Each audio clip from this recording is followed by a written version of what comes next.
La sécheresse 2017. Personne n'a été épargné par cette sécheresse 2017 qui se caractérise surtout par un manque d'eau au printemps plus que par une canicule de l'été, même si l'été dernier a été relativement chaud.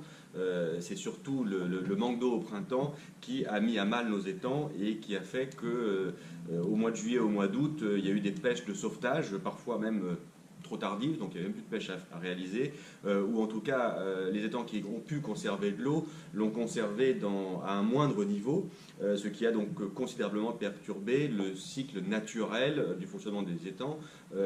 aussi bien au niveau de la biodiversité que du zooplancton, que de l'oxygène bien évidemment. Assez rapidement, on s'est rendu compte que la saison allait être désastreuse au niveau des quantités collectées et que les volumes allaient baisser considérablement. On peut dire d'ordre de 50%. On a pu estimer un peu plus, un peu moins, mais peu importe, de cet ordre-là. Et à ce moment-là, les collecteurs ont tiré la sonnette d'alarme en disant mais nous, si nous collectons que la moitié de ce que nous collectons d'habitude, nous n'allons pas tenir, nous n'allons pas pouvoir alimenter tant les marchés de repeuplement que les marchés de consommation. Et bien évidemment, notre chiffre d'affaires va être impacté très lourdement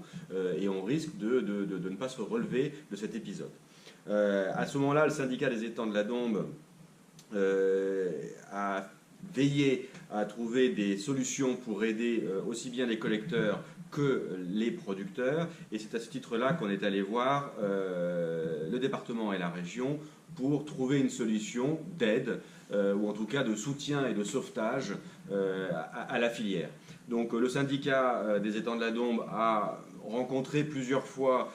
aussi bien les collecteurs que le département, que la région, souvent aussi aidé de la DAPRA, donc structure plus régionale au titre de la région, pour trouver des solutions et demander des financements. Heureusement, ils ont eu une oreille bienveillante à notre égard et ont décidé de sauver la filière en apportant un certain nombre d'aides, dont certaines ont été versées très rapidement, dès le mois d'octobre si je ne me trompe pas, pour les collecteurs, de façon à ce qu'ils puissent passer le cap. Donc je tiens à les remercier beaucoup, aussi bien région que département, la DAPRA pour son aide, et aussi ne pas oublier que tout ça, c'est l'œuvre du syndicat, en partenariat bien évidemment avec la PED, puisqu'on a toujours travaillé ensemble, mais c'est quand même un dossier qui a été monté par le syndicat au départ.